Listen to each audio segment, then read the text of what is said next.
दोस्तों, क्या आप एक जीवन बीमा अभिकर्ता हैं और आप अपना कारोबार काफ़ी बेहतर तरीके से कर रहे हैं।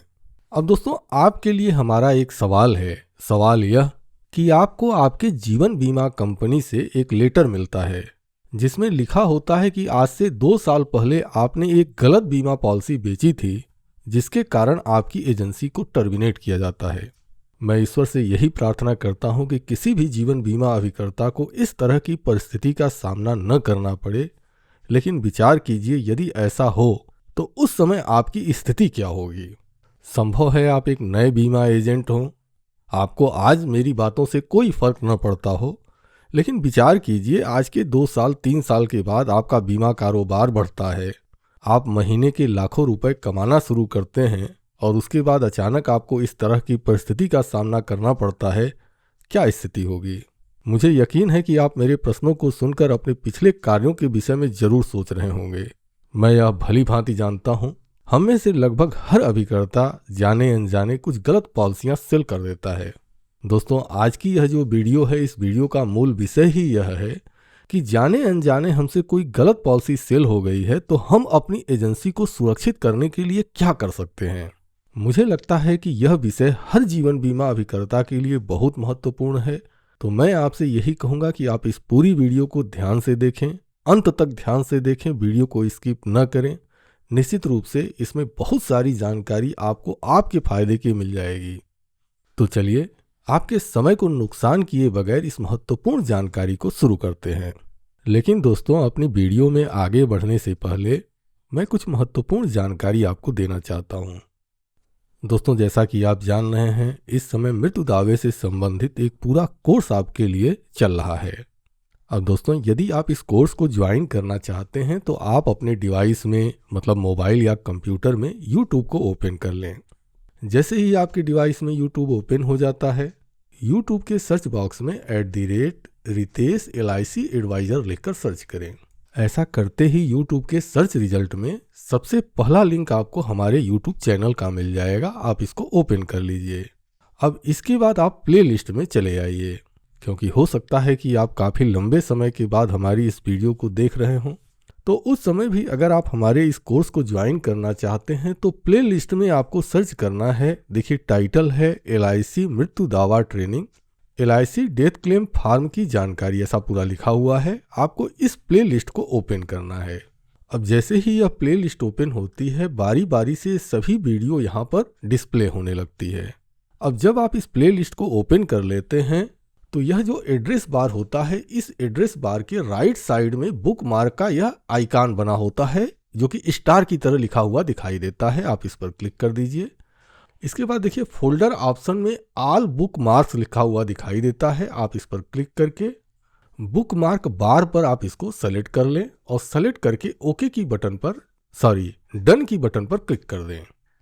ऐसा करते ही अब देखिए, मैं इसको एक नए पेज में ओपन करता हूं, तो देखिए ये बुक मार्क बार के ऊपर यह प्लेलिस्ट यहाँ पर ओपन हो गई है। अब जैसे ही आप दोबारा अगर आप इसको देखना चाहते हैं तो बस इस पर क्लिक कीजिए और यह प्लेलिस्ट शुरू हो जाएगी।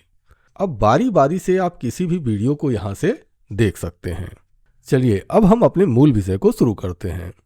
दोस्तों, मैं यह तो नहीं जानता हूं कि आप अपने जीवन बीमा कारोबार को, आप अपने जीवन बीमा एजेंसी को किस रूप में लेते हैं, लेकिन हाँ, मैं यह जरूर कह सकता हूं कि जीवन बीमा का जो अभिकरण व्यवसाय है, अगर आप इसको सिर्फ यह समझते हैं कि आपका काम बीमा पॉलिसी को बेचना है, तो मुझे लगता है कि शायद आप गलत हैं। एक जीवन बीमा अभिकर्ता के ऊपर आपके समाज की, आपके परिवार की और आपके राष्ट्र की बहुत बड़ी जिम्मेदारी है। एक और जब आप किसी ग्राहक को जीवन बीमा की पॉलिसी बेचते हैं तो आप उस परिवार के भविष्य को आर्थिक रूप से सुरक्षित करते हैं, तो वहीं पर दूसरी ओर आप अपने राष्ट्र को आर्थिक तौर से मजबूत बनाने के लिए अपना प्रयत्न करते हैं। और इन सभी कार्यों को करते हुए आप अपने परिवार के लिए, अपने बच्चों के लिए और उनके भविष्य के लिए आप अपना योगदान देते हैं। लेकिन जब एक जीवन बीमा अभिकर्ता अपने व्यवसाय में छोटी छोटी बातों को नज़रअंदाज करता है, तो कई बार ऐसा देखा गया है कि वह अभिकर्ता, भले ही वह MDRT क्यों न हो, भले ही COT क्यों न हो, मैं कुछ एक ऐसे MDRT एजेंट को भी जानता हूं जिन्होंने भूतकाल में छोटी सी गलती की और उसकी सज़ा उनको अपनी एजेंसी के टर्मिनेशन से चुकानी पड़ी। तो इसलिए आपका शुभचिंतक होने के नाते आपसे यह जरूर कहूँगा कि आप अपनी एजेंसी से खिलवाड़ बिल्कुल न करें। दोस्तों, आप जिस किसी भी जीवन बीमा कंपनी से जुड़े हों, जिस दिन आपकी कंपनी आपको एजेंसी कोड अलॉट कर देती है, उसी दिन आपकी कंपनी आपसे यह उम्मीद करती है, मैं आपके ब्रांच के स्टाफ की बात नहीं कर रहा हूँ। मान लीजिए कि आप भारतीय जीवन बीमा निगम के एजेंट हैं, तो आपका ब्रांच मैनेजर आपसे क्या उम्मीद करता है, आपका विकास अधिकारी क्या उम्मीद करता है, आपका एबीएम आपसे क्या उम्मीद करता है, मैं उसकी बात नहीं कर रहा हूँ, मैं भारतीय जीवन बीमा निगम की बात कर रहा हूँ। ठीक इसी तरह से अगर आप किसी दूसरे जीवन बीमा कंपनी से जुड़े हैं, तो आपकी जो बीमा कंपनी है वह आपसे जो उम्मीद करती है, मैं उसकी बात करता हूँ। आपकी जो जीवन बीमा कंपनी है आपसे सिर्फ यह उम्मीद करती है कि आप सही व्यक्ति का, स्वस्थ व्यक्ति का, योग्य व्यक्ति का ही जीवन बीमा पॉलिसी बेचेंगे। लेकिन दोस्तों, मैं यह जानता हूँ, यह कहना जितना आसान है, यथार्थ के धरातल पर यह कार्य उतना ही मुश्किल है। मैं वर्ष 2001 से भारतीय जीवन बीमा निगम में एक अभिकर्ता के रूप में मैंने काम किया है, और वर्ष 2015 से मुझे लगता है कि अगस्त का महीना रहा होगा, अगस्त 2015 से एक ट्रेनर के तौर पर मैं बहुत सारे अभिकर्ताओं से हमारी बातचीत होती रही है। तो एक अभिकर्ता के तौर पर, एक सलाहकार के तौर पर मेरा खुद का जो अनुभव रहा है, और एक ट्रेनर के तौर पर जो आप लोगों से बातचीत होती रही है, उससे जो मेरे को अनुभव मिला है, उससे मैं यह जरूर कह सकता हूँ कि जीवन बीमा एजेंसी का कारोबार इतना आसान नहीं होता। ठीक है, यह कह देना अलग बात है कि आप एक स्वस्थ आदमी का बीमा कीजिए, हर तरह से जांच पड़ताल करके बीमा कीजिए, लेकिन एक बीमा को खोजने के पीछे एक अभिकर्ता को कितनी जद्दोजहद करनी पड़ती है, मैं उससे भली भांति वाकिफ हूँ। एजेंसी के शुरुआती दौर में यह कार्य बहुत कठिन होता है, क्योंकि पब्लिक भी आपके ऊपर विश्वास नहीं करती, अपना विश्वास जमाना है। उसमें से भी जब आप किसी ग्राहक से मिलते हैं, ग्राहक तैयार हो जाता है और आपको पता चलता है कि वह बीमार है या बीमा के योग्य नहीं है, तो परिस्थितियाँ क्या होती हैं, मैं इसका अनुमान लगा सकता हूँ। दोस्तों, मैं यह भली भांति जानता हूँ और मेरा यह मानना है कि हम में से कोई भी अभिकर्ता जब भी बीमा पॉलिसी बेचने की बात आती है, तो वह जानबूझकर किसी गलत व्यक्ति को बीमा पॉलिसी बेचने की कोशिश नहीं करता है। लेकिन होता क्या है, हर अभिकर्ता एमडीआरटी, सीओटी, टीओटी बनना चाहता है, अपने बीमा कंपनी में क्लब सदस्यता हासिल करना चाहता है। हर अभिकर्ता ये चाहता है कि जो मेरा नाम है हमारे शाखा कार्यालय के बोर्ड पर आए, डिवीजन ऑफिस में मेरा नाम जाए, जोन में मेरा नाम जाए, यानी कि हम अच्छा प्रदर्शन कर सकें, हम अच्छा बीमा कारोबार कर सकें। इसके साथ ही हर अभिकर्ता के पीछे उसका परिवार, उसके बच्चे और उनका भविष्य होता है, वह इसको भी बनाना चाहता है। अब मेरा जो अनुभव है वह अनुभव यह कहता है कि जब कभी हम बीमा पॉलिसी की बात करने के लिए जाते हैं, सपोज दैट कि हम प्रपोजल भर रहे हैं, उस समय हमारे मन में यह होता है कि हम ग्राहक से यह पूछें कि सर आपका स्वास्थ्य कैसा है, क्या आपका कोई इलाज चल रहा है। फिर अगले ही पल हमारे मन में यह सवाल उठता है कि कहीं ऐसा न हो कि हमारा वह जो ग्राहक है वह हमसे नाराज हो जाए, उसको मेरी बातें बुरी लग जाएं। और यह सभी सोच लेकर और संकोच में हम अपने प्रश्न नहीं पूछ पाते हैं। हमको सामने से ग्राहक देखने में स्वस्थ दिखाई देता है, तो हम अपने आप से अपने आप को समझा लेते हैं कि यार ग्राहक तो अच्छा दिख ही रहा है, बीमा पॉलिसी बेचने में कोई दिक्कत नहीं है। लेकिन दोस्तों, यहाँ पर मैं एक बहुत ही महत्वपूर्ण बात करना चाहता हूँ। देखिए, है क्या कि सामान्य तौर पर अगर देखा जाए तो कई ऐसी बीमारियां होती हैं कि जब आदमी बीमार होता है, उस समय अगर आप उसको देखें तो देखकर आप ये अनुमान लगा सकते हैं कि इस व्यक्ति को बुखार है, पेट में प्रॉब्लम है, या अगर वह दिखाई भी नहीं दे रहा है तो वह इतना टूटा हुआ होता है। एक रोगी व्यक्ति इतना अंदर से जो है उसकी जो लक्षण होते हैं वो सामान्य आदमी से हटकर होते हैं, जिससे कि हम यह अनुमान लगा लेते हैं कि यह व्यक्ति बीमार चल रहा है। ऐसा कोई बीमार व्यक्ति अगर हमसे बीमे की बात करता भी है तो हम कुछ न कुछ बहाना बनाकर हम उसको टाल देते हैं, क्योंकि हमको पता है कि अगर हम इस व्यक्ति को बीमा दे दिए तो बीमा कंपनी इसको मृत्यु दावे का पेमेंट तो नहीं करेगी, साथ में हमारी एजेंसी के ऊपर भी सामत आ जाएगी। तो यह सोचकर मैं मानता हूं कि लगभग 99.9% अभिकर्ता, अगर भाई आपके सामने सपोज दैट कि एक बीमार व्यक्ति आ जाए और वह आपसे कहे कि मेरे लिए कोई अच्छी सी पॉलिसी बताएं, और आप इस चीज़ से संतुष्ट हैं कि वह बीमार है, आपको यह पता है कि वह बीमार है, तो क्या आप उस व्यक्ति को बीमा की पॉलिसी समझाएंगे या बताएंगे? कमेंट करके बताइएगा। और मुझे लगता है कि हम में से हर अभिकर्ता यही कहेगा कि हम ऐसे किसी भी व्यक्ति को बीमा की पॉलिसी सेल नहीं करेंगे। लेकिन दोस्तों, होता क्या है, कई ऐसी जानलेवा और गंभीर बीमारियां होती हैं कई बार अगर आप जांच करेंगे तो आप पाएंगे कि वह मरीज लंबे समय से उसका इलाज करा रहा होता है, लेकिन आप उसको देखकर यह नहीं पता लगा सकते कि वह व्यक्ति बीमार है। जैसे में अगर देख लीजिए, डायबिटीज का अगर मरीज है, हाई ब्लड प्रेशर का मरीज है, अगर कैंसर का शुरुआती दौर है, क्रॉनिक किडनी डिजीज हो, थायराइड की प्रॉब्लम हो, लीवर से संबंधित कई तरह की डिजीज ऐसी होती है जो जानलेवा होती है, लेकिन आप उसको देखकर, मतलब उस मरीज को देखकर आप यह नहीं बता सकते कि यह बीमार है। इसी तरह से हार्ट डिजीज के भी मरीज को आप देखकर नहीं पता लगा सकते। अगर HIV से ग्रसित कोई मरीज है तो आप उसको देखकर भी नहीं बता सकते कि यह HIV से जो है ग्रसित मरीज है। दोस्तों, थोड़ी सी आवाज़, थोड़ा सा मैं इस समय जुकाम से परेशान हूँ, तो संभव है कि इसकी वजह से आपको प्रॉब्लम हो रही हो, तो थोड़ा क्षमा चाहूँगा। ठीक इसी तरह से अगर डिप्रेशन का मरीज है तो आप उसको भी देखकर यह अनुमान नहीं लगा सकते हैं, या आप यह नहीं बता सकते हैं कि वह व्यक्ति बीमार होगा। अब दोस्तों, मैं आपसे एक सवाल पूछता हूँ। सवाल यह है कि आपने पिछली पॉलिसी जिस किसी को भी बेची है, जिसका कि पॉलिसी नंबर अलॉट हो चुका है, या जितनी भी बीमारियां मैंने आपको गिनाई हैं, सपोज दैट कि इनमें से किसी एक बीमारी से वह व्यक्ति ग्रसित है, और अब आज आपको यह पता चलता है कि वह जो व्यक्ति है वह इस बीमारी से ग्रसित है। अब आपकी स्थिति क्या होगी? कमेंट कीजिएगा। मैं जानता हूं आपके मन में बीमा पॉलिसी का प्रपोजल फॉर्म भरते समय यह जरूर आया होगा कि एक बार हम उससे यह क्वेश्चन पूछ लें कि वह व्यक्ति बीमार तो नहीं है, लेकिन फिर अगले ही पल आपका मन यह आपको कहा होगा कि नहीं यार, दिखने में तो बिल्कुल बढ़िया दिखाई दे रहा है, हम इससे कैसे पूछें। अब दोस्तों देखिए, यहाँ पर एक चीज़ मैं कहना चाहता हूँ। मान लीजिए अगर ऐसे पॉलिसी का डेथ क्लेम आ गया ना, और सपोज दैट कि वो डेथ क्लेम किया, और डेथ क्लेम करने के बाद इंक्वायरी में यह पकड़ लिया गया, भले ही किसी भी जीवन बीमा कंपनी में काम क्यों ना करते हों, आपके कंपनी से जब जांच होती है और वह जांच में यह पा लिया जाता है कि बीमा पॉलिसी बेचते समय वह व्यक्ति इलाज करा रहा था, वह व्यक्ति बीमार था, तो आपको क्या लगता है आपकी बीमा कंपनी उसको मृत्यु दावे का भुगतान करेगी? बिल्कुल नहीं करेगी। बीमा क्लेम रिजेक्ट हो जाएगा। अब देखिए, मृत्यु दावा रिजेक्ट होने के बाद सामान्यतः समस्या खड़ी नहीं होती है। समस्या तब खड़ी होती है कि मृत्यु दावा रिजेक्ट हो गया, उसके बाद वह जो उसका परिवार है या पॉलिसी का जो नॉमिनी है, वह उस केस को ले जाकर उपभोक्ता फोरम में चला जाता है।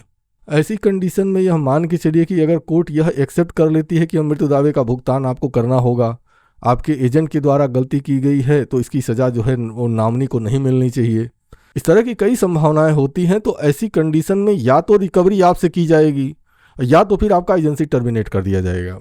अगर आप मेरी बातों से सहमत न हो तो मैं चाहूँगा कि आप अपने शाखा कार्यालय के ब्रांच मैनेजर से एक बार ज़रूर बात कर लीजिएगा, एक बार आप अपने विकास अधिकारी से बात कर लीजिएगा।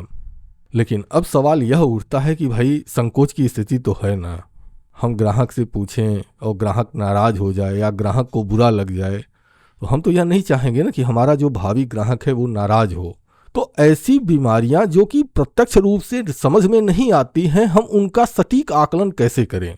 दोस्तों, मैंने अपने एजेंसी काल में इसका एक बहुत अच्छा समाधान ढूंढा हुआ था, और वह समाधान मैं आपको बताता हूं। मुझे यकीन है कि यदि आप इसको अप्लाई करेंगे तो न ही आपके ग्राहक को बुरा लगेगा, और बुरा लगने की तो बात छोड़िए, वह सामने से आपको अपनी बीमारी के विषय में बताएगा।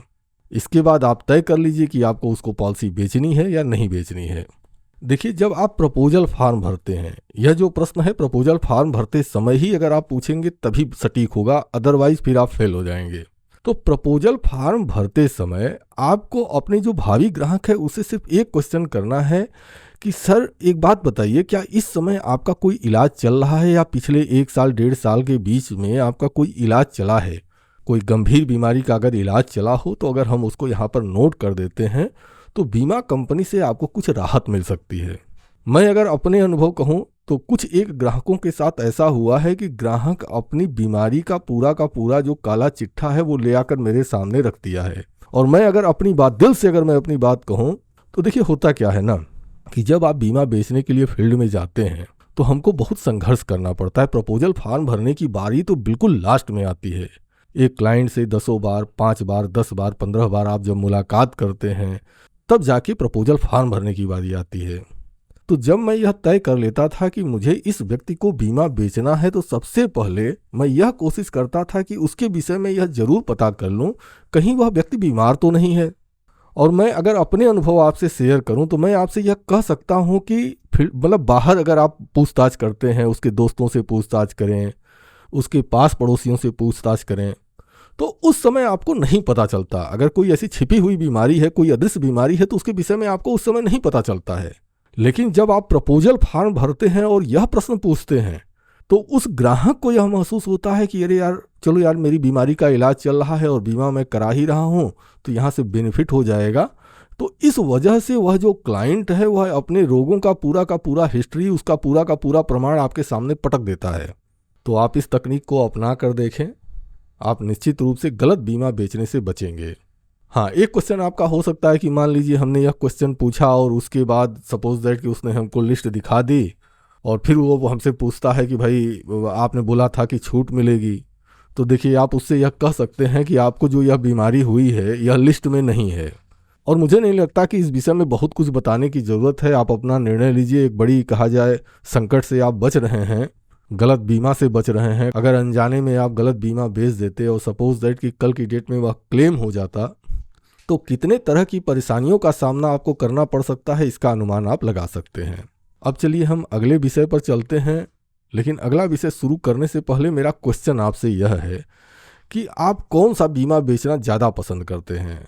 प्राइवेट लोगों का, मतलब जो अपना खुद का व्यवसाय करते हों, दुकानदार हों, सब्जी वाले हो गए, जनरल स्टोर वाले हो गए, मतलब आप समझ रहे होंगे, प्राइवेट जो कर्मचारी हैं, प्राइवेट काम करने वाले लोग हैं, आप उनको बीमा बेचना ज़्यादा पसंद करते हैं या सरकारी कर्मचारियों को बीमा बेचना ज़्यादा पसंद करते हैं? दोस्तों, मैं चाहूँगा ना कि वीडियो के कमेंट सेक्शन में आप अपना नाम और आप कहाँ से हमारी इस वीडियो को देख रहे हैं, किस ब्रांच से जुड़े हुए हैं आप इसको, और किस कंपनी से जुड़े हुए हैं, आप ये सारी जानकारी कमेंट करके ज़रूर बताइए। आखिरकार मुझे भी पता चले कि आप कहाँ से जुड़े हुए हैं। और यह भी लिखिएगा कि आपको किस तरह के लोगों को बीमा बेचना ज़्यादा पसंद है। अब दोस्तों, अगर आप सरकारी कर्मचारियों को बीमा बेचना ज़्यादा पसंद करते हैं, तो यह जो अगला विषय है यह आपके लिए बहुत ज़्यादा महत्वपूर्ण है। वह क्यों? आइए हम इसको बता देते हैं। देखिए, मेरे साथ एक घटना घटित हुई थी और इसका साक्षात उदाहरण मैं खुद हूँ, तो अपनी बातों को काफ़ी स्पष्ट तरीके से मैं रख सकता हूँ। यह बात है, मेरे को लगता है कि 2005 या 2006 की, अब एग्जैक्ट ईयर पता नहीं है मुझे। तो उस समय हुआ क्या कि मेरी मुलाकात एक सरकारी कर्मचारी से हुई। वो एक बिजली विभाग के कर्मचारी थे और उस समय उनसे मुलाकात हुई और मैंने उनको बीमा पॉलिसी बेच दी।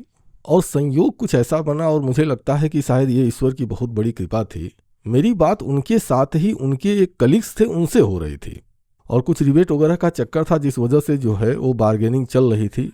तो उसी बीच कुछ ऐसी घटना घटी जिसकी वजह से कि मुझको जो है अपने गांव लौटना पड़ा, और वो जो व्यक्ति थे उन्होंने किसी दूसरे एजेंट से बीमा पॉलिसी खरीद ली। अब संयोग कुछ ऐसा हुआ कि लगभग, मेरे को लगता है कि लगभग साल भर के अंदर ही उनकी जो है एक्सीडेंटल डेथ हो गई। अब डेथ होने के बाद उन्होंने क्लेम किया और क्लेम रिजेक्ट हो गया, और क्लेम रिजेक्ट होने के बाद जो ये हमारे खाता धारक थे जिनको मैंने पॉलिसी बेचा हुआ था, इन्होंने मुझसे संपर्क किया। तो उन्होंने कहा कि भाई क्लेम रिजेक्ट हो गया है, तो अब इसके लिए क्या किया जा सकता है। अब दोस्तों, अगर मैं उस घटना पर ज़्यादा जिक्र करूंगा तो मुझे लगता है कि बेवजह का समय नुकसान होगा, तो मैं मूल विषय पर लौटता हूं। हुआ यह था कि जब उन्होंने बीमा पॉलिसी खरीदी थी तो उस समय वह मेडिकल लीव पर थे। एजेंट ने भी प्रपोजल फॉर्म भरा और बीमा पास करा दिया, और यह जो क्लेम है इसी बात पर रिजेक्ट हुआ कि वो जिस समय बीमा पॉलिसी की गई थी उस समय वह व्यक्ति बीमार थे और बीमारी की अवस्था में बीमा पॉलिसी बेची गई है। अच्छा, ऐसी कंडीशन में होता क्या है कि वह जो ग्राहक है खुद ब खुद लिखित रूप में प्रूफ के साथ अपनी कंपनी को यह लेटर देता है कि मैं बीमार हूं, मुझको मेडिकल लीव चाहिए। अब उस अभिकर्ता की क्या क्या कंडीशन हुई, मैं इसको जो है शब्दों में बयान नहीं कर सकता। तो मैं आपसे यही कहूँगा कि अगर आप सरकारी कर्मचारियों को बीमा बेच रहे हैं तो आप इस चीज़ का ज़रूर जांच कर लें कि कहीं ऐसा ना हो कि वह मेडिकल लीव पर हो या पिछले 1 साल के अंदर वो मेडिकल लीव पर रहे हों, क्योंकि अगर ऐसी पॉलिसियों में अर्ली क्लेम आ जाता है तो निश्चित रूप से यह पॉलिसी फंसती है और आपको समस्या हो सकती है। अब दोस्तों, हम चलते हैं अगले विषय पर। अगला विषय है कि कई हमारे जो अभिकर्ता दोस्त हैं, जब से ये क्या है ऑनलाइन एजेंसी पोर्टल शुरू हुआ है, आप में से बहुत सारे लोग एजेंसी पोर्टल का मुझे लगता है कि दुरुपयोग कर रहे हैं। शायद आपको इसके दुष्प्रभावों का पता नहीं है। देखिए, होता क्या है कि कई अभिकर्ता ऐसा काम कर रहे हैं कि कोई व्यक्ति दूर बैठा है, जैसे मान लीजिए कि आप वाराणसी में एजेंसी कर रहे हैं और सपोज दैट कि एक ग्राहक है और वह दिल्ली में बैठा हुआ है। आप उनसे बात करते हैं और बात करने के बाद आप उनसे जो है उनको फ़ोन पर या मोबाइल पर वीडियो कॉन्फ्रेंसिंग के जरिए या जैसे भी आप उनको पॉलिसी समझा देते हैं। हो सकता है कि वो आपके रिलेटिव हों वजह जो भी हो, मतलब दूर बैठे हुए ग्राहक को आपने पॉलिसी समझाया और उस पॉलिसी को आप करते क्या हैं कि ऑनलाइन रजिस्टर कर देते हैं। अब चूंकि देखिए, जब आप ऑनलाइन रजिस्ट्रेशन कर रहे हैं तो उस समय सारी की सारी जानकारी आप अपने पोर्टल पर खुद से फीड करते हैं, यानी कि जितने भी रिस्क हैं वो सारे के सारे रिस्क आपके अपने खुद के होते हैं। वहीं पर अगर आप प्रपोजल फॉर्म को ब्रांच में जाकर अगर रजिस्ट्रेशन कराते हैं, ब्रांच का अधिकारी अगर रजिस्ट्रेशन करता है, कल की डेट में अगर कोई त्रुटि होती है तो आप यह कह सकते हैं कि भाई त्रुटि मेरे द्वारा नहीं की गई, त्रुटि ब्रांच का जो स्टाफ टाइपिंग कर रहा था या जो रजिस्ट्रेशन कर रहा था उसके साथ गलती की गई है या उसने गलती की है। बहरहाल अब देखिए यहाँ पर समस्या क्या है, मैं उसको डिस्क्लोज करता हूँ। जैसे मान लीजिए कि आप आज ही किसी व्यक्ति का ऑनलाइन पोर्टल पर रजिस्ट्रेशन कर रहे हैं और वह व्यक्ति आपसे दूर बैठा हुआ है। आपने रजिस्ट्रेशन कर दिया। अच्छा, आपको यह नहीं पता है कि वह व्यक्ति आज के दिन, मतलब जिस दिन आपने रजिस्ट्रेशन किया है उस दिन वह कहाँ कहाँ जाएगा, इसका पता न आपको है और न ही आप इसके विषय में पता करने की कोशिश करते हैं। सपोज दैट कि आपने रजिस्ट्रेशन किया और मान लीजिए उसको खांसी आ रही है या सपोज दैट कि उसको बुखार आ रहा है और वह अस्पताल में चला जाता है और वह अस्पताल में स्लिप खरीदता है, मेडिकल जांच कराता है, दवा लेता है, चला आता है और ठीक हो जाता है। आप आगे भी प्रीमियम जमा करते रहते हैं और इसका अंदाजा आपको लगता ही नहीं है। अच्छा चलिए, यह नहीं, मैं दूसरी कंडीशन की बात करता हूं कि मान लीजिए उसको कोई समस्या नहीं है, मेडिकली कोई प्रॉब्लम नहीं है, तो वह कहीं जॉब तो कर रहा होगा ना। वह अपने जॉब स्थल पर जाता है और कंपनी का जो रजिस्टर है, अटेंडेंस रजिस्टर होता है ना, और उस रजिस्टर में उसने अपना नाम, मतलब उसने अपनी एंट्री कर दी वहां पर। तो ऐसी कंडीशन में मैं आपसे यह जानना चाहता हूं कि क्या आपकी पॉलिसी जायज़ है। आपने रजिस्ट्रेशन बनारस में किया है, मतलब वाराणसी उत्तर प्रदेश में किया है, आपका क्लाइंट दिल्ली में है और दिल्ली में वह लिखित रूप में यह प्रस्तुत कर रहा है कि वह दिल्ली में है। क्या उस पॉलिसी में अगर क्लेम होता है तो आने वाले समय में आप परेशान नहीं हो सकते हैं? चलिए एक पल के लिए मैं यह मान लेता हूं कि आप इस परिस्थिति से बच सकते हैं, लेकिन अब दूसरी परिस्थिति की बात मैं करता हूं। मान लीजिए वह जो पॉलिसी आप बेच रहे हैं उसमें मेडिकल की जरूरत है, तब आप क्या करेंगे? निश्चित रूप से अगर आपने बनारस में रजिस्ट्रेशन किया है तो आप बनारस के ही डॉक्टर से मेडिकल कराएंगे और बनारस का डॉक्टर अगर मेडिकल करके और उस मेडिकल के आधार पर आप पॉलिसी पास कराते हैं तो क्या आपके ऊपर क्वेश्चन मार्क नहीं आएगा? ठीक है, मैं यह जानता हूं कि क्वेश्चन मार्क आपके ऊपर आएगा, उस डॉक्टर के ऊपर भी आएगा, लेकिन क्वेश्चन मार्क तो आएगा ना। रिकवरी की जो कहा जाए लाल छड़ी वो आपके ऊपर तो घूम सकती है ना। तो दोस्तों, इसके लिए मेरा सुझाव यह है कि जब भी कभी अगर आपको किसी दूर बैठे हुए व्यक्ति का बीमा करना है, आप दूर से बीमा न करें, आप उस दिन उससे मिलने के लिए जरूर जाएं। अच्छा, अगर मेडिकल वाली पॉलिसी है तो जहां ग्राहक है वहीं पर मेडिकल कराएं और वहीं की जो नज़दीकी ब्रांच है आप वहीं पर पॉलिसी को रजिस्टर करा दें। आपको कोई नुकसान नहीं होने वाला है, आपका सारा का सारा कमीशन आपको मिलेगा। यह आपके लिए भी सुरक्षित रहेगा, बीमा पॉलिसी के लिए भी सुरक्षित रहेगा और कल की डेट में अगर क्लेम हो जाता है तो उसके लिए भी सुरक्षित होगा। और देखिए, मेरा कहना यह है, अब देखिए आप कैसे काम करते हैं उसके लिए आप स्वतंत्र हैं, लेकिन मेरा सुझाव यह है कि जो एजेंसी पोर्टल है उसका जितना कम उपयोग करेंगे आप उतना ज़्यादा सुरक्षित रहेंगे। आगे आप किस चीज़ में अनुकूल हैं, आप अपनी अनुकूलता को ध्यान दें और उस आधार पर ही आप निर्णय लें। अब दोस्तों, हम अगले विषय पर चलते हैं और अगला विषय है नशा का।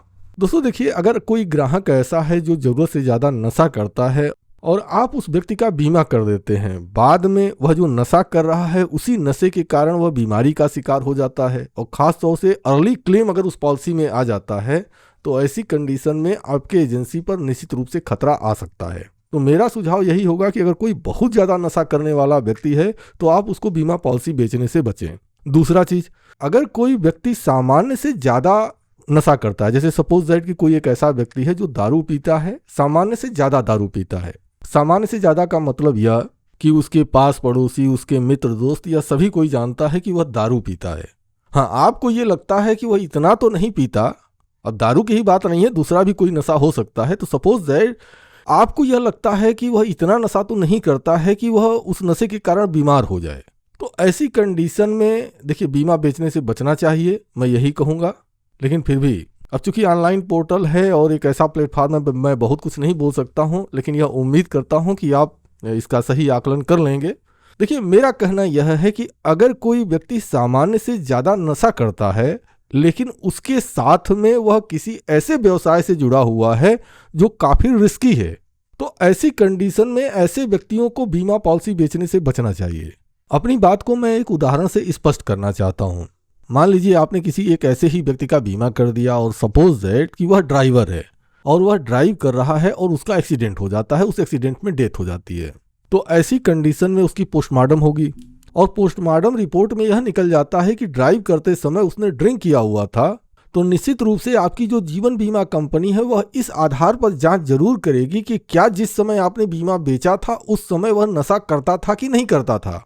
अब चूंकि उसके जितने भी दोस्त मित्र हैं यह सभी जानते होंगे कि वह जो है लंबे समय से नशा कर रहा है और वह बात अगर लिखित रूप में कंपनी को मिल जाती है तो ऐसा बीमा भी निरस्त किया जा सकता है। और अगर बीमा निरस्त होता है तो रिकवरी का खतरा या फिर एजेंसी का खतरा निश्चित रूप से आपके ऊपर आ सकता है। तो इसके लिए आपको क्या निर्णय लेना है, आप सोच विचार कर काम करें। मुझे लगता है कि यह ज़्यादा अच्छा है क्योंकि आपकी जो बीमा एजेंसी है वह बहुत ही महत्वपूर्ण है। अब दोस्तों मैं एक सामान्य सी बात मैं करना चाहता हूं और मेरा सुझाव यह होगा कि अगर आप इसको अपनाएंगे तो निश्चित रूप से आप फायदे में रहेंगे। हालांकि यह जो कार्य मैं बताने जा रहा हूं यह काफ़ी कठिन है, लेकिन फिर भी अगर आप इसको अपनाएंगे तो आप काफ़ी सुरक्षित रहेंगे। देखिए होता क्या है कि प्रपोजल फार्म को अगर आप देखेंगे, अगर आप LIC के एजेंट हैं तो फॉर्म संख्या 300 ले लीजिए, 360 ले लीजिए या 340 ले लीजिए। आप किसी भी प्रपोजल फार्म को लीजिए तो उसमें ऊपर साफ तौर पर लिखा होता है कि यह जो प्रपोजल फार्म है ग्राहक के द्वारा या फिर उसके परिवार के किसी सदस्य के द्वारा भरा जाना चाहिए।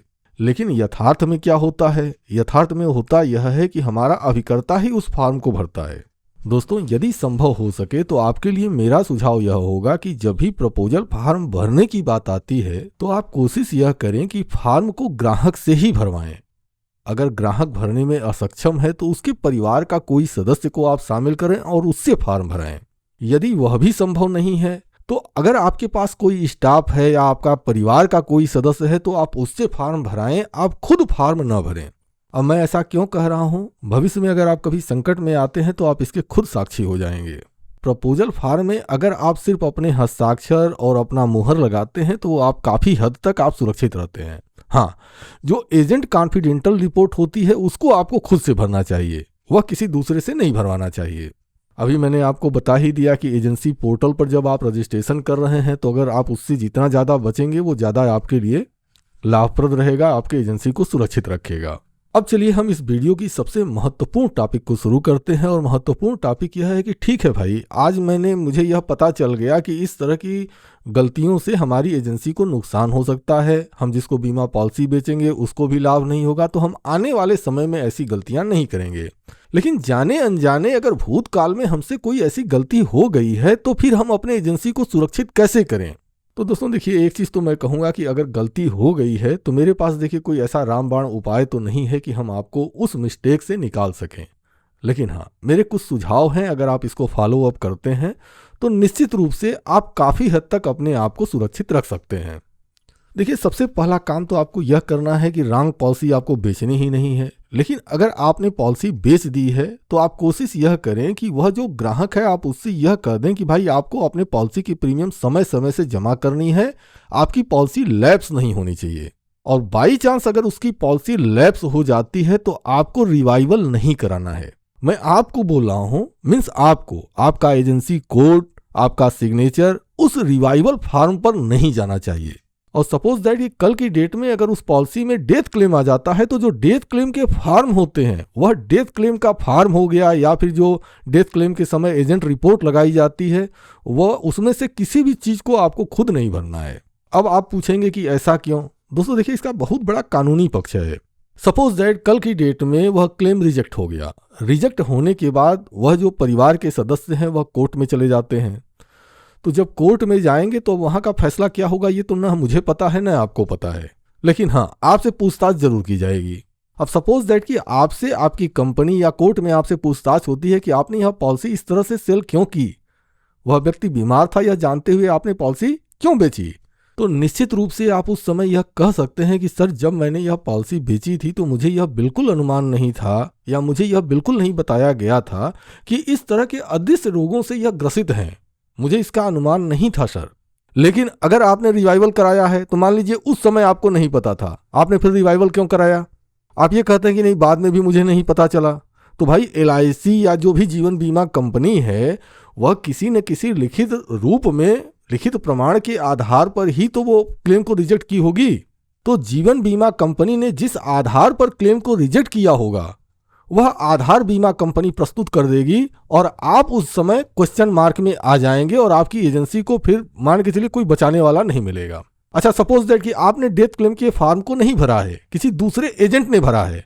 तो अगर दूसरे एजेंट ने भरा है तो आप अपनी बातों को सहमति देने के लिए आप उस एजेंट को भी तो शामिल कर सकते हैं। अगर आप ऐसा करते हैं तो आप अपनी एजेंसी को काफी हद तक सुरक्षित कर सकते हैं। अब दोस्तों देखिए, थोड़ा सा विषय से हट के, लेकिन चूंकि आपके एजेंसी को बचाने की ही बात हो रही है तो मैं 2 और भी बातें आपको शेयर करना चाहता हूं। कई बार मैंने ऐसा देखा हुआ है कि ब्रांच के अंदर कुछ एजेंट रहते हैं और ब्रांच के स्टाफ हो गए या सपोज दैट आपके संबंध में आपका ही कोई मित्र हो गया, वह अपने किसी मित्र को लेकर आ गया और उसकी पॉलिसी लैप्स थी और उसने रिवाइवल कराने के लिए आपको बोला कि सर आप मेरी पॉलिसी को रिवाइव करा दीजिए। आपको यह नहीं पता होता है कि वह व्यक्ति बीमार है, पिछले 5 वर्षों के अंदर उसने कोई इलाज कराया है नहीं कराया है, आपको कुछ भी नहीं पता होता। लेकिन बावजूद इसके आप उसके रिवाइवल फॉर्म पर सिग्नेचर करते हैं, आप उसके रिवाइवल फॉर्म को भरते हैं, जबकि आपको उस पॉलिसी से 1 रुपए का भी बेनिफिट होने वाला नहीं होता है। दोस्तों, अगर आप ऐसा करते हैं तो मैं आपसे कहूँगा कि आप ऐसा न करें। अगर करना जरूरी है तो फिर आप पूरी तरह से संतुष्ट हो कि वह व्यक्ति किसी भी तरह का नशा का आदी न हो, उसके स्वास्थ्य संबंधित उसको कोई प्रॉब्लम न हो, और उसके बाद अगर आप किसी पॉलिसी को रिवाइवल कराते हैं तो निश्चित रूप से आप सुरक्षित हैं। अदरवाइज आपके एजेंसी पर संकट हो सकता है, वह भी सिर्फ सहयोग के उद्देश्य से आपने अगर काम किया हो, उसके बावजूद भी आपकी एजेंसी संकट में आ सकती है। क्योंकि आपकी जो जीवन बीमा कंपनी है, पॉलिसी को रिवाइव कराने के लिए आपकी बीमा कंपनी उस कस्टमर को नहीं जान रही है, आपकी बीमा कंपनी आपको जान नहीं है, आपके एजेंसी कोड को जान नहीं है, उसके आधार पर वह उस पॉलिसी को रिवाइव करा रही है। ठीक इसी तरह से डुप्लीकेट पॉलिसी बॉन्ड के मामले में भी आपको काफ़ी हद तक सावधानी बरतनी चाहिए। देखिए, अब तो चूंकि IRDA का यह नियम आ गया है कि आने वाले समय में जो डिजिटल बॉन्ड होंगे वह इशू हो जाएंगे, तो हालांकि इस तरह की समस्या नहीं रहेगी। लेकिन मैं फिर भी आपसे यह कहूँगा कि अगर कोई व्यक्ति डुप्लीकेट पॉलिसी बॉन्ड के लिए आपसे संपर्क करता है तो पहले आप यह समझ लीजिए कि पॉलिसी बॉन्ड बहुत ज़्यादा महत्वपूर्ण है। सिर्फ मृत्यु दावे पेमेंट की ही बात मैं नहीं कर रहा हूँ। इसके अलावा पॉलिसी बॉन्ड का उपयोग न्यायिक कार्यों में किया जा सकता है, किसी बैंक से लोन लेने के लिए किया जा सकता है, कहीं इस बॉन्ड को गिरवी रख के कोई कार्य किया जा सकता है। तो बॉन्ड को सिर्फ आप पॉलिसी बॉन्ड मत समझें, यह एक बहुत बड़ी प्रॉपर्टी होती है। और जो डुप्लीकेट पॉलिसी बॉन्ड बनाया जाता है ना, मैं कहूँगा कि एक बार आप उस पूरे के पूरे फॉर्म को ध्यान से पढ़ें और जो शब्द आपको समझ में नहीं आते हैं ना, आप उन शब्दों को रिसर्च करें। आपको यह अंदाजा लग जाएगा कि आप कितना बड़ा रिस्क अपने सर पर लेते हैं। दोस्तों, इसका भी एक जीवंत उदाहरण मेरे सामने रहा है, जिसमें कि कस्टमर ने पहले लोन लिया, लोन लेने के बाद पॉलिसी की मैच्योरिटी के लिए क्लेम किया और इस कार्य के लिए उसने एक एजेंट को मूर्ख बनाकर डुप्लीकेट पॉलिसी बॉन्ड इशू कराया। पॉलिसी बॉन्ड इशू हो जाने के बाद मैच्योरिटी का पेमेंट कर दिया गया और उस एजेंट को इतनी रिकवरी करनी पड़ी कि अब क्या कहा जाए। और उस अभिकर्ता की मूर्खता इतनी कि जिस व्यक्ति को नहीं जानता था उस व्यक्ति का उसने पॉलिसी बॉन्ड इशू किया हुआ था। तो दोस्तों, 100 बात की एक बात मैं यही कहूँगा कि आपको जितना ज़्यादा हो सके, देखिए बीमा कारोबार करना है, सफल होना है, ज़्यादा बीमा बेचना है, अधिक से अधिक लोगों तक पहुँचना है, लेकिन इसके साथ ही सबसे महत्वपूर्ण बात यह है कि यह जो आपकी एजेंसी है, इस एजेंसी को सुरक्षित रखना है। क्योंकि जब आपकी एजेंसी सुरक्षित होगी तब आपका भविष्य सुरक्षित होगा, आप समाज की और ज़्यादा सेवा कर पाएंगे, आप अपने परिवार को सुरक्षित कर पाएंगे, आप अपने बच्चों के भविष्य को सुरक्षित कर पाएंगे। तो बीमा पॉलिसी बेचते समय इस बात का जरूर ध्यान रखें। मैं ईश्वर से एक बार फिर से यही प्रार्थना करता हूं कि बड़ा निगेटिव बात मैंने आज आपसे की है, वीडियो की शुरुआत में ही किया है और वीडियो के लास्ट में मैं फिर से एक बार प्रभु से प्रार्थना करता हूँ कि मेरे किसी भी दोस्त को उसके एजेंसी से संबंधित कोई प्रॉब्लम न हो। आप जितना भी बीमा बेचे हो सारी की सारी पॉलिसी मैच्योरिटी तक चले, यही मेरी शुभकामना है। और दोस्तों, वीडियो के लास्ट में एक बात और कहूँगा, वीडियो अगर पसंद आई हो तो लाइक कर दीजिएगा। अगर आपके मन में कोई सवाल है तो कमेंट कीजिए, और कमेंट सिर्फ सवाल के लिए ही नहीं भाई, थोड़ा सा हमको भी प्रोत्साहित कर दीजिए। आपके कमेंट का जैसे ही वीडियो पब्लिश होती है, कमेंट का बेसब्री से इंतज़ार करता हूँ, लेकिन हर बार निराश होता हूँ। कुछ दोस्त निश्चित रूप से हमेशा कमेंट करते रहते हैं। अगर मैं सिर्फ यह कहूँगा कि आप लोग मुझको निराश करते हैं तो निश्चित रूप से मैं उन अभिकर्ताओं को नज़रअंदाज करूँगा जो मेरे वीडियो के कमेंट सेक्शन में कमेंट करते हैं। आपको दिल से बहुत बहुत धन्यवाद। और दोस्तों, अगर आप जीवन बीमा कारोबार से जुड़े हैं और अपने कारोबार से संबंधित जानकारियों से भविष्य में भी अपडेट रहना चाहते हैं तो इसके लिए आप हमारे चैनल रितेश LIC एडवाइज़र को जरूर सब्सक्राइब कर लें। और अगर आपने सब्सक्राइब कर लिया है तो आपको दिल से बहुत बहुत धन्यवाद। आपने पूरी वीडियो को ध्यान से देखा, इसके लिए मैं दिल से आपका आभारी हूँ। और इस वादे के साथ कि बहुत जल्द अगली वीडियो में मैं आपके सामने फिर से उपस्थित रहूँगा, अपने वीडियो को समाप्त करता हूँ। तब तक के लिए जय सिया राम जी।